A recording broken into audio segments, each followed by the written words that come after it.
If you take a perfectly engineered steel gearbox, grease it up, and put it on the dark side of the moon, well, it won't just fail, it will literally vaporize its own lubricants, and the metal will shatter like dropped glass. Yeah, it's wild to think about. Welcome to today's deep dive. Our mission today is to explore how engineers design precision transmission systems to survive the most extreme environments imaginable. Right, because we're looking at a technical vocabulary guide today. Exactly. But we aren't just going to memorize some dry glossary. We are extracting the physics, the actual life or death engineering stakes behind these terms. Because if you just imagine a billion-dollar satellite mission failing entirely because a 10-cent drop of standard grease turned into a gas and clouded the optical lens, I mean, that is exactly the scale of the stakes we are dealing with here. Okay, let's unpack this. Let's start with that vaporizing grease, because usually mechanical engineering is all about friction and force. Right. But in a vacuum, you're saying a machine essentially vaporizes itself. Yeah, so that is called vacuum outgassing rate, Ah. because without atmospheric pressure pushing down to hold a liquid's molecules together, standard lubricants literally just boil off into a gas at room temperature. Wow, just boils right off. Exactly. And those escaping molecules just float around and coat everything, which is a huge problem. Which explains the requirement of the source notes for PFPE lubricants, right? Yes, perfluoropolyether. Mm. It's a really specialized synthetic oil. The fluorine-carbon bonds in PFPE are incredibly strong. Meaning what exactly? Meaning it maintains a virtually zero outgassing rate. It stays liquid. So it ensures that the satellite lens actually remains clear during, say, a 5-year mission instead of being blinded by its own grease. Oh, wow. Okay, so outgassing handles the vacuum problem. But you also have to deal with the thermal realities of space, like moving from direct blistering sunlight right into the freezing orbital shadow. Right, which brings us to thermal vacuum cycling, or TVC. TVC, got it.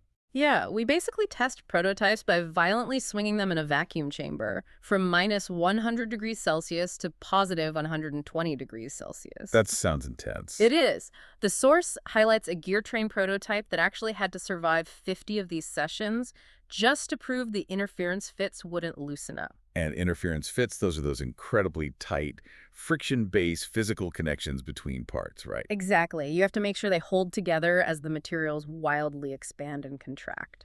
But contraction isn't just about a change in size, is it? I mean, when you get down to extreme cold, like in superconducting equipment or a lunar environment, the actual physical properties of the metal fundamentally change. Oh, absolutely. You're looking at what we call cryogenic brittleness. Cryogenic brittleness. Yeah, because at minus 196 degrees Celsius, the atoms in standard carbon steel lose their thermal energy. They basically can't slip past each other anymore. But what happens? Well, if there is any impact, the molecular bonds just snap. The metal literally shatters under pressure. The source mentions swapping standard alloys for an austenitic stainless steel grade to survive this. But wait, I actually have to push back here. Oh, okay. Because replacing dense steel components with specialized austenitic grades sounds incredibly heavy and expensive. If we're launching this to the moon, isn't weight the primary enemy? Yeah. Like, why not just use advanced polymers? It's a good question, but polymers become incredibly brittle at cryogenic temperatures, too. Really? Yeah, they often fail faster than metals. Austenitic stainless steel has a unique crystalline structure, a face-centered cubic lattice. Face-centered cubic lattice, right? Right. And that specific arrangement of atoms allows the metal to remain ductile. It can actually absorb impact even when it's frozen completely solid. Wow. So it's heavier, yes, but it's really the only way to guarantee the teeth on your gear won't just shear off in the dark. That makes total sense. Yeah. And it's not just space testing the limits of material science either.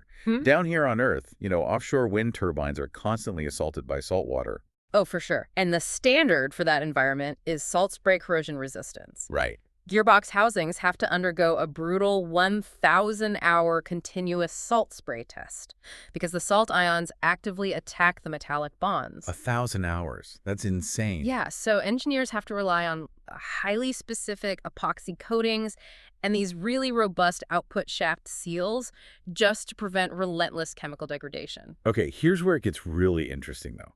Because freezing environments and chemical attacks represent physical weather. But the sources also cover an invisible high-energy threat, which is radiation. Yeah, radiation hardness is critical for machines operating inside nuclear reactors or deep space probes. Okay, how does that work? Well, metals generally handle gamma rays and neutrons totally fine. The weakest links are actually the nonmetals. You mean like the seals and gaskets? Exactly. Seals, gaskets, wiring insulation. High-energy radiation literally cleaves the molecular chains of standard rubber apart. It just crumbles into dust. That's terrifying.